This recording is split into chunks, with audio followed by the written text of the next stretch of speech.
Like, is that the ultimate CRM, goal now? I mean, is that the ultimate goal for dealership tech stacks? Is to literally go to one throat to choke, including it has marketing data, including and it's not so much just DMS data, CRM it's not data, just one like throat website data to choke. It's that your salespeople need to know it's an existing customer. Mm-hmm. Yes, it's a potential customer. Oh yeah, I've lost deals because of crap like that. Right. Yeah. They need to know that. Okay. Welcome to the Old Guys No Shit podcast in Dealercast Studios, where we bring together decades of automotive knowledge, all together in one place. Here's your host, Old Guys Who Know Shit. Hey, what's going on, Dealercast Nation?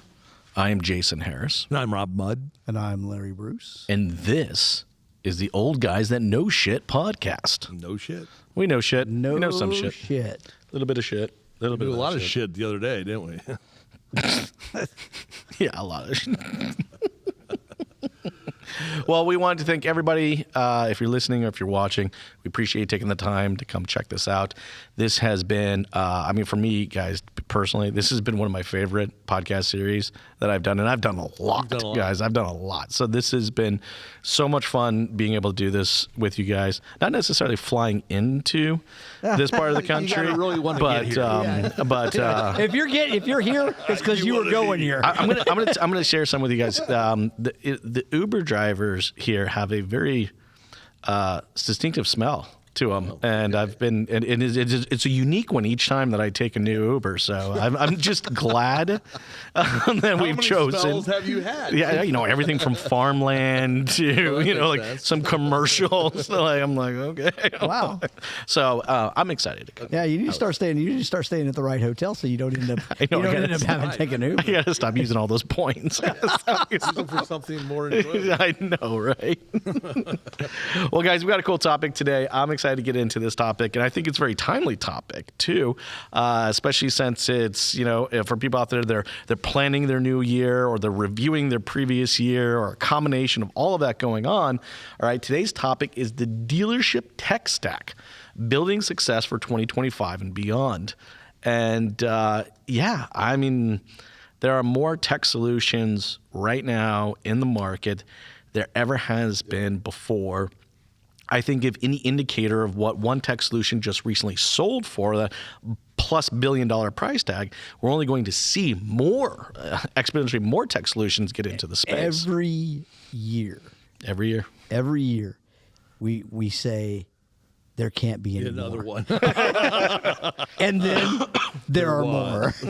Then there was one. and every year it's been more and more more and more tech flowing into the car business, and a lot of it's good. Yeah. Right. Yeah. But you wonder. I mean, how much of it can the dealer use? How much is too much? I mean, how much tech do you really need to run your store? It all depends on who you listen to.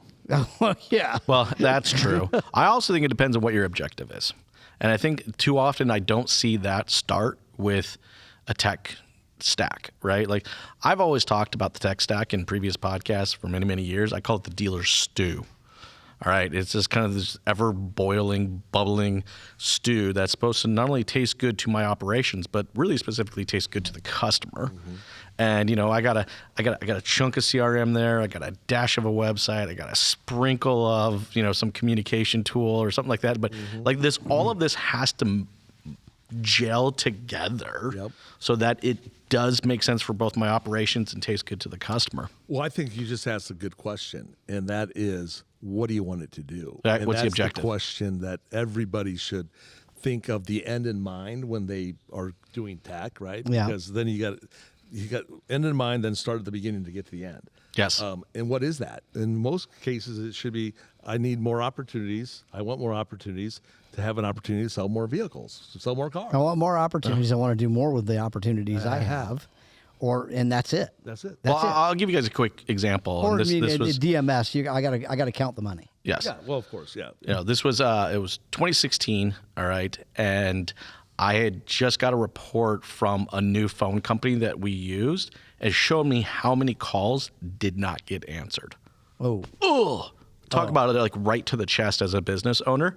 I was like, holy good God. All right, there we go. That's going to be our next year. That became our next year's objective, was like, we were not going to miss a call. Now, that sounds super simple. By no means in 2016 was that an easy task to achieve. Like, it was just not. I mean, it wasn't one piece of technology. I mean, guys, we're talking like almost 3 different pieces of technology that were required to us to get to a number that was somewhat like, reasonable. But like, I think of just all the technology, the processes, and the people that we're going to have to get changed for that year to get this, several hundred or 100+ phone calls being missed every day, not to be missed anymore. But it was going back into what you said, the objective. Identify the objective, then I had to work backwards towards the technology to get it done. Yeah, I mean, well, the that's the problem, right? Is that this piece of technology focuses on tracking your calls. This piece of technology takes the calls you tracked and lets you know what you need to do to find out you didn't answer it. Yeah. And then this one allows you to call it back.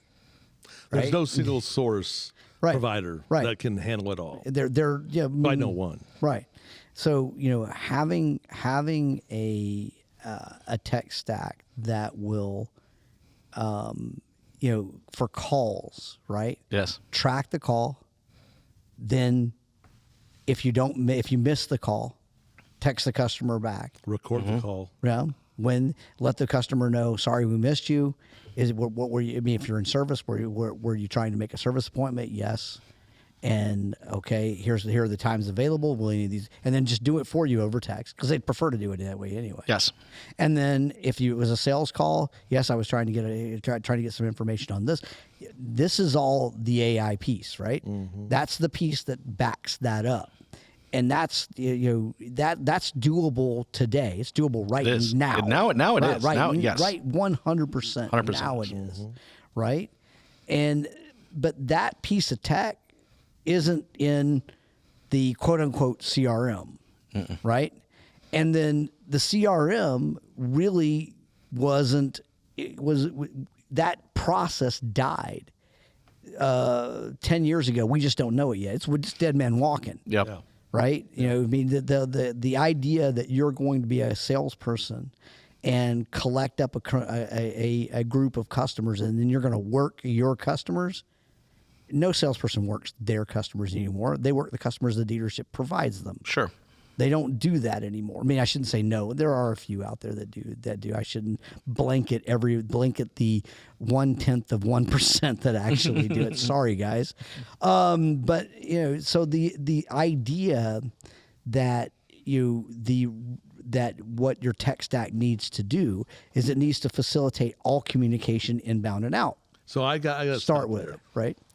I was in a Ford store down in Asheville, North Carolina. This was 15 years ago, and there was a guy that was killing it, and he sold about 50 new Fords a month. And like, what shit? That's a shitload of car. That's How's he do it? Yeah. See that person over there? Yeah, she worked for him. Right. Really? What does she do?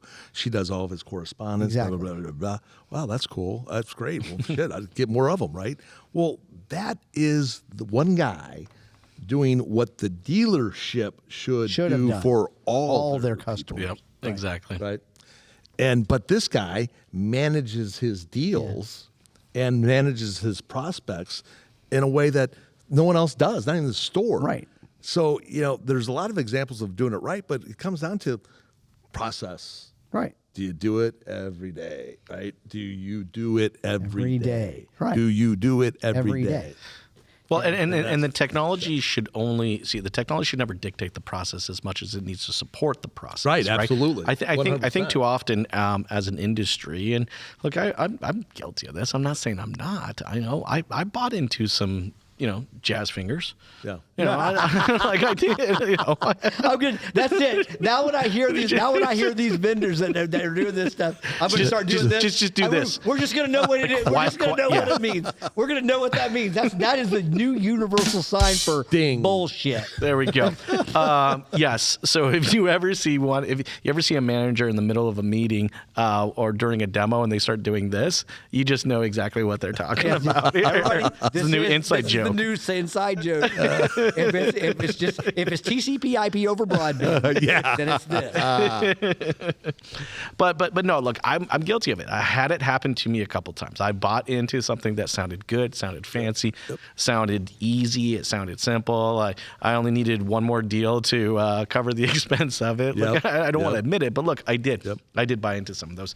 And again, it just came back to the fact that I didn't take the time to really map out my objectives and then work my way over to it. It was just so easy to get caught up. Technology should support the enterprise, not the enterprise supporting the tech. Right. Well, yeah. But there are some core components, though, right? And this is where I wanted to go a little bit more down, Larry, what you were talking about, because at the core, there are two core systems in our solution, in our dealership, right? That's the CRM and the DMS. Like no dealership in the world out there is going to operate without those two core solutions. But see, that's just it. I think you missed. I think you're talking about a CRM as a core system is misplaced. There really should be the two core systems in your dealership are your DMS and your CDP.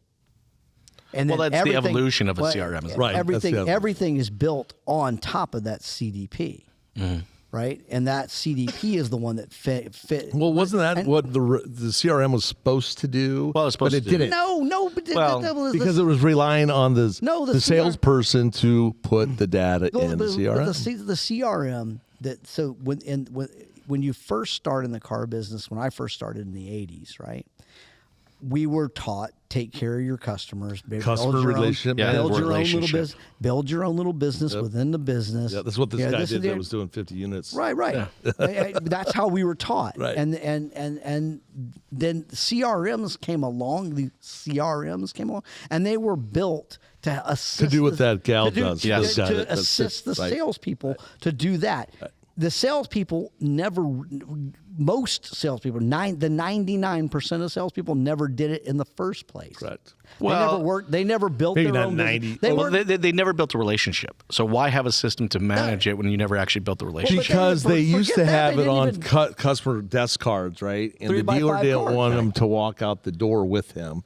So that was the reason for your CRM, Mr. Dealer, is that you need all that information here. Well, now what Larry's saying is the CDP, customer data platform, customer relationship management platform. Well, they're kind of synonymous, right? But one got abused, and the other one's going to try to catch all the shit that falls through the cracks. Well, the CRM was meant to facilitate that 3x5 card system that we worked on. That if you were the 1%, the 3x5 card system, or the system you used to take care of quote unquote your customers. They were never your customers, but your customers.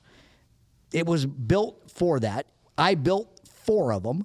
Just like that, okay? They were built to do that. But the problem is that salespeople don't do that. Yeah, they don't work their customers. They're not coming to build their own little business with their business. They weren't trained. I was trained that way. Yeah. I remember early in my job, someone having a mentor share with me.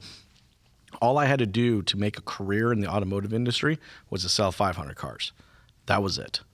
All right. And I could literally make a 40-year-long career selling cars if I just sold 500 customers. Mm-hmm. And you understand what he was getting at. And followed the process. Yeah. Exactly. Yeah. And spent 2 hours a day maintaining those relationships. Mm-hmm. Build the relationship and then maintain the relationship. Mm-hmm. And look, it's rare, you don't see it too often, but those guys still do exist in some of the dealerships. Yes. I remember watching this one guy literally only come into the dealership, stop golfing, only come into the dealership to do a deal and then leave to go right back out to the golf course again. And he had his own assistant, right? Yeah, exactly. They all do. Because what the tech wants to do is be the same to everybody. But every one of those guys is a unique individual, right? Right. And so they have to deal with a unique tech solution, which is the gal that knows how this dude works, or vice versa. And that's the enterprise, or the tech, the woman supporting the enterprise, the sales guy, right? Mm-hmm. It's not the sales guy having to use the tech. So I'm gonna ask a question. I don't know if I actually necessarily have the answer to it. Yeah, but I want to get both you guys. She's the tech. She's the tech. Do we actually need a CRM anymore? Do the customers care enough about the relationship that it warrants to have a piece of technology you still have to help do the manage relationship, and you still have to do the processes. You still have to follow up. You still have to do everything. But the CRM never was used the way it was needed to be used, and would never probably ever be used consistently across the way it should be used. Really, what you need is sales process automation. Mm-hmm. Okay, right. What you need is, how am I going to get floor ups into the system, because that's your first big leak in a CRM. Yep. Right? And then the second thing is, how am I going to get phone calls, inbound phone calls into the CRM, because that's your second biggest leak. Yep. And the first biggest leak, the floor system, is somebody who's here to buy right now the floor up. Right. The second biggest leak, the call, is 7 days away from buying. The only one that you get 100% participation on every single entry in is the internet lead, and that's only because it comes completely digitally or completely electronic. And it's 30 to 60 days away from purchase. It's the one opportunity in these three opportunities that is the furthest away from buying. But it's the easiest to get into the system. But to your point, like, all of this information is fragmented and not connected. So, if my CRM doesn't have my DMS data, then and an internet lead comes in, I have absolutely no idea if that person's actually an existing customer or not. All right. And so I'm selling to somebody that I don't know has already purchased 5 cars from us and has spent $20,000 in servicing with us over the last 24 months. Unless your CRM is built on a CDP, and the CDP tells you this is an existing customer, and it gives you the data from the existing customer. Like, is that the ultimate goal now? I mean, is that the ultimate goal for dealership tech stacks? Is to literally go to one throat to choke, including marketing data, including, and it's not so much just DMS data, CRM data, it's not just one website throat data to choke. It's that your salespeople need to know it's an existing customer. Mm-hmm. Yes, it's a potential customer. Oh yeah, I've lost deals because of crap like that. Right. Yeah. They need to know that. Okay. Then they need to know what happened. Mm-hmm. Did they purchase? If it's an existing customer, then they obviously purchased, or they serviced. Yes. Yeah. Right. Yeah. And there's a problem because the CRM doesn't work with the service. Yeah, well, if your CDP is built right, or your CRM's done right, even if your CRM's done right, you should see service in there. So probably, I think, when you look back at it, I know eLead brings some service data in. I don't know about any other one, except for the ones I've built that were all built on CDPs or relational marketing databases. The fact of the matter is that everything has to start with my CDP. Everything has to start there. And if you have a CDP, right? I mean, here's if I change here's a better example. If I change CRMs today, if you go from eLead to Auto Alert, for example, sure, right? Then what Auto Alert will get are all the contacts from eLead. Will not get any notes. Will not get any appointments. Won't get any of the behavior. They'll get all the contacts and the contact information, and Auto Alert will load up just the contacts and the contacts information. No notes. What notes they can, if they can disseminate them. eLead doesn't make it easy. To change CRMs. If they can get that data in there, they'll get it in there. But most of the time, you don't have it, so you don't have all of that. If I have a CDP and I own it, and I go to change the CRM, then I just take the data out of my CDP and I tell you, hey, look, you need to load this data into that's in my CDP. This is the schema. Here's the API. Yeah, most people don't have that and don't understand what the schema is, because what you're describing is a data tech administrator inside a dealership.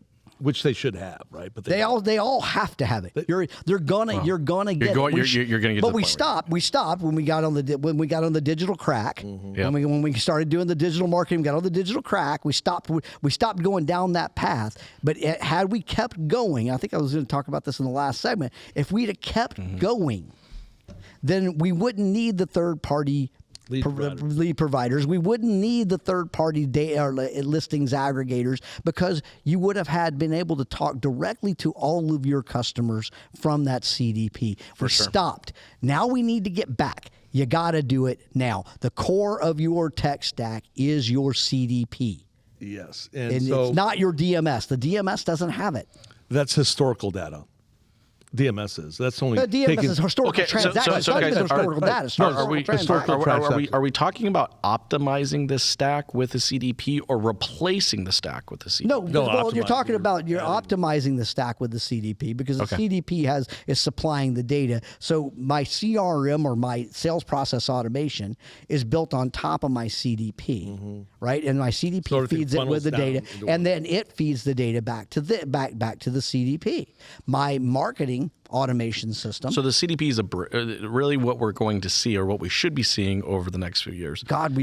Is a series of bridges interconnecting these solutions to each other. That's the toughest part, right? That is what needs to be. And I think that's what Larry's going to, is being able to connect the dots, right? But some of this tech doesn't talk to each other. And so, a fair amount of it, I mean, in fact, amount of it, damn near all of it. Damn near all of it. That's right. I mean, guys, there's been some monster lawsuits, in the last 5 or so years around, these big monster companies not willing to share anything of their. Well, there's one going on right now. That's right. There's one going on right now. I'm against one Titan and one wannabe Titan. Yeah. So we'll see how that turns out. Techion? But Techion, yeah.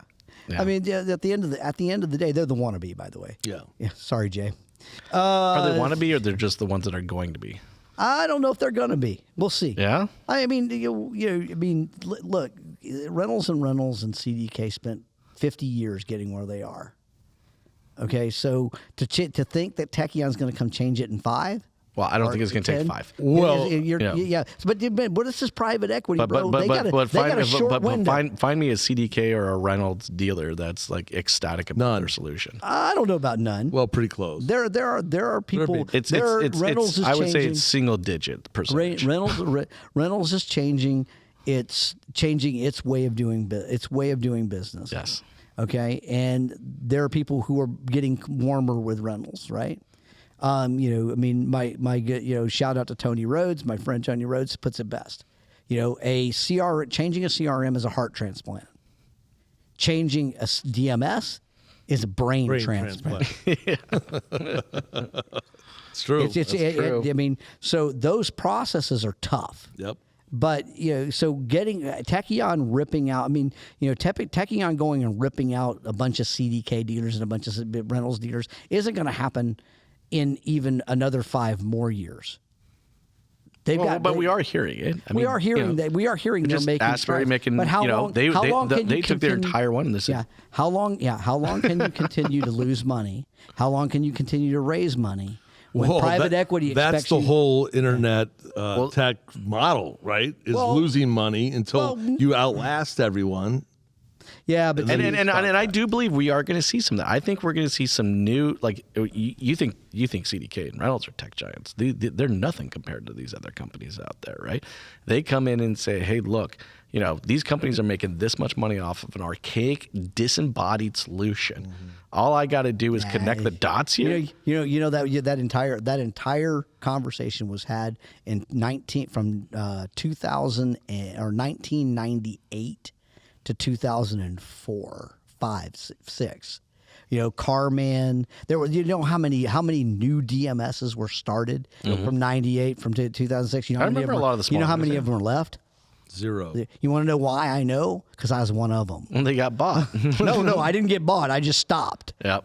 Because DCS Communications killed most of that at that time. Mm-hmm. DCS Communications will still kill it today. The manufacturers actually stifle innovation there. The only reason Techion's where it's at is they started with the manufacturers first. They got General Motors to buy in because because of who Jay worked for. Makes sense, right? So they got a pass on some innovation that most people would not get. So you do think these titans are able to kind of lock down this space and say, they've already, we don't need to evolve. We're not going to evolve. And good luck. Well, I think they getting evolved in. by buying up these little guys and incorporating them. But they never bought. They never bought. Go back and look at the history. Cobalt, remember the Cobalt one? Go back and look at the history. CDK or ADP at the time. Yep. And Reynolds have never bought another DMS. They bought everything that went around it, but they didn't go buy another DMS. Yes. So but no, a DMS bought another DMS.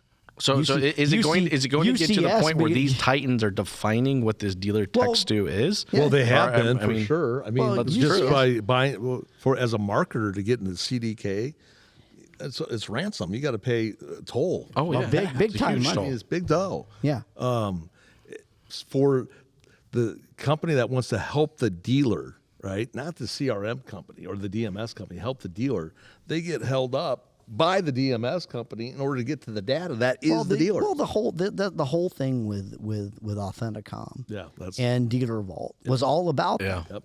And Dealer Vault was supposed to be the piece of tech that the dealer controlled. Yep. That would allow the dealer to decide what data, who got what data for how long, where it went, and all. And that Dealer Vault isn't quite right. Dealer Vault is a replacement of JD Power PIN program at NADA. The PIN program? God, I haven't heard that name in a long time. That's what it is. Well, I mean, not really. Well, kind of, because JD Power normalized all the dealers' DMS data so they could have 20 group meetings. Right. Well, right? Yeah, they did. Well, they did that, but they did that through. They did that for financial data. Well, right. But it was not customer data as much. PIN didn't. They didn't. They didn't.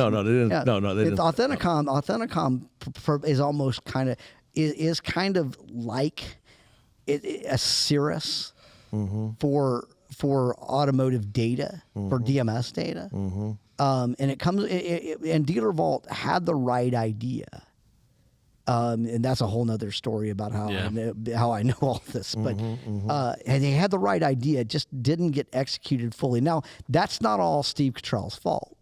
No. Okay. There's a lot of walls were put up by those big companies. Well, when he started that Dealer Vault thing, and then along about that time is when the lawsuits started coming up, right? And that whole thing kind of derailed that a bit. I think they're trying to get back there now. I personally think they do a very good job.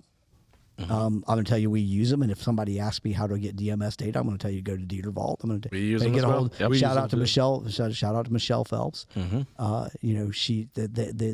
do a good job. But they still have their struggles. Like I said, I got a client right now that's been waiting almost 6 weeks just to get sales data because not because of anything they've done, but just because this Titan doesn't want to. Or cares enough to really just push a few buttons. To be honest with you, well, it's not as easy as you think. It's really not. CDKs, their communication through DMI. Fratellis product now that they've moved to. Yeah, the Fratellis thing and the DMI. DMI is that was a Dale Pollock company. The idea of the way you get data out of it. And then trying to go to Fortellus and Reynolds RCI, they do have this kind of almost mafia-istic control over the dealer's data.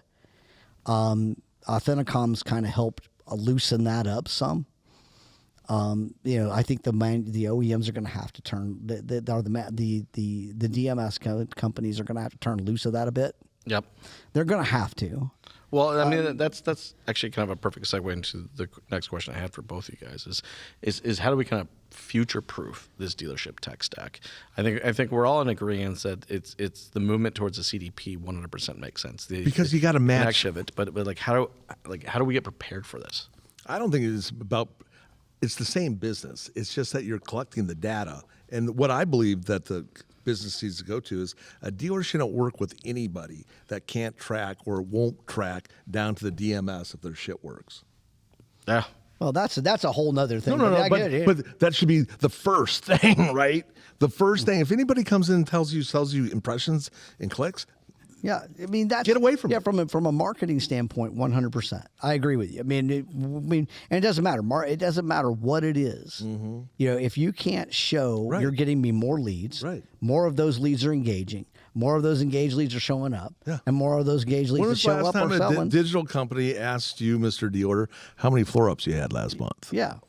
So, I mean, look, and at the core of what a CDP, there's a lot of things it's going to be able to do, but at the core, that is what's going to show. That not what is the actual, I guess, that's ROI. That's what the CDP will 100% show. The collective ROI on all of this tech. If you have the proper CDP built, it's going to give the marketing company the data, first of all.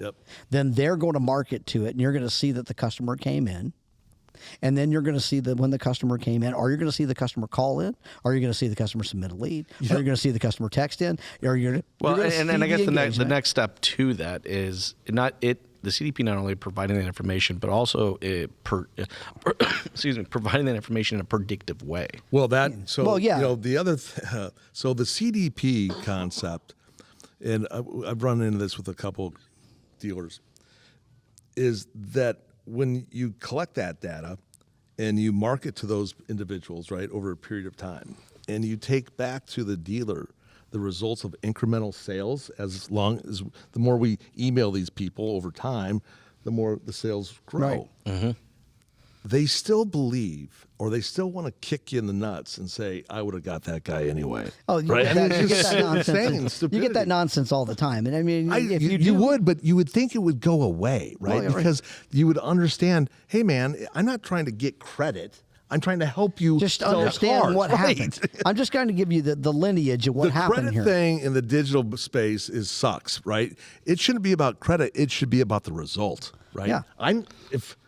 Credit for what? What did I deliver is the result. But when you have different providers, it's hard to get those results consistently. Yep. And I think that's the key to anything. I had a mentor tell me many years ago, the type of business that you want to own and run is one that is boring.